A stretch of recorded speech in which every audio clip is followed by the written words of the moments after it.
afternoon, sir. My name is Adrian Mendoza from BSHM2F. Ang i-report ko po ngayon ay Sigmund Freud Stages of Psychosexual Development. How does personality develop? According to the famous psychoanalyst Sigmund Freud, children go through a series of psychosexual stages that lead to the development of the adult personality. His theory describes how personality develops over the course of childhood. While Freud's theory of personality development is well known in psychology, it has always been quite controversial, both during Freud's time and in modern psychology. Freud believed that personality development through a series of childhood stages in which the pleasure-seeking energies of the ID become focused on certain erogenous areas.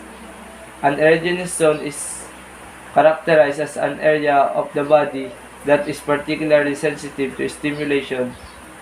During the 5 psychosexual stages, which are the oral, anal, phallic, latent, and genital stages, the erogenous zone associated with each stage serve as a source of pleasure.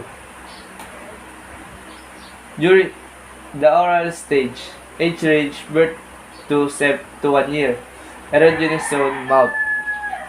During the oral stage, the infant primary source of interaction occurs through the mouth, so the rooting and sucking reflex is especially important. The mouth is vital for eating, and the infant derives pleasure from oral stimulation through gratifying activities such as tasting and sucking, because the infant is entirely dependent upon caretakers who are responsible for feeding the child.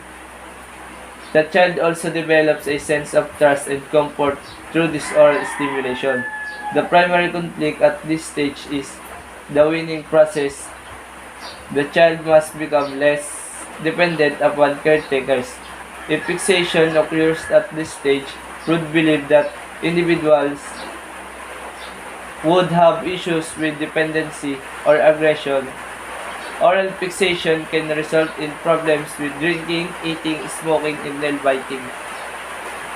The anal stage, age range 1 to 3 years, erogenous zone, bowel, and bladder control. During the anal stage, Freud believed that the primary focus of the libido was on controlling bladder and bowel movements. The major conflict at this stage is toilet training. The child has to learn to control their bodily needs. Developing this control leads to a sense of accomplishment and independence according to Freud. Success at this stage is dependent upon the way in which parents approach toilet training. Parents who utilize praise and rewards for using the toilet at the appropriate time encourage positive outcomes and help children feel capable and productive. Freud believed that positive experiences during the toilet training stage serves as the basis for people to become confident, productive, and creative adults.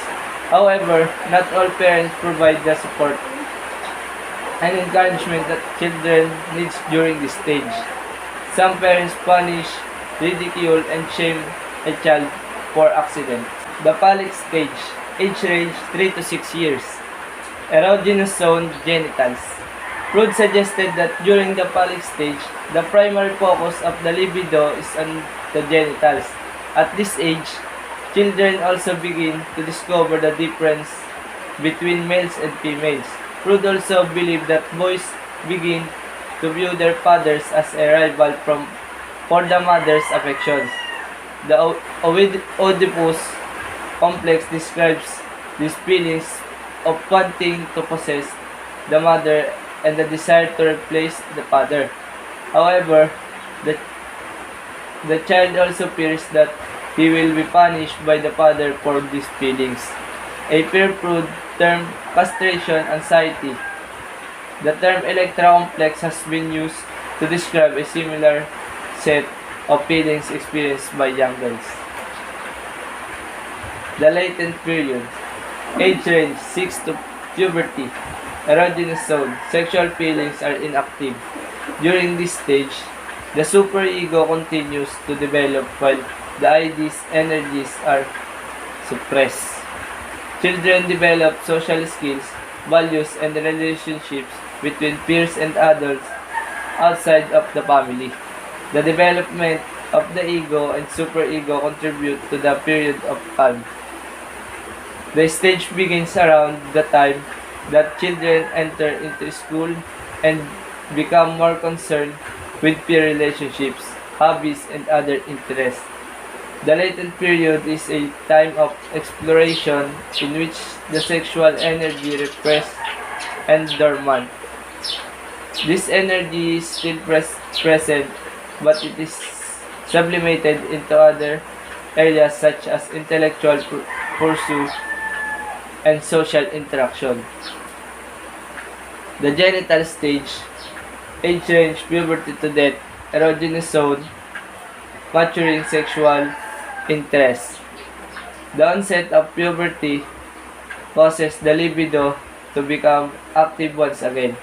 During the final stage of psychosexual development, the individual develops a strong sexual interest in the opposite sex.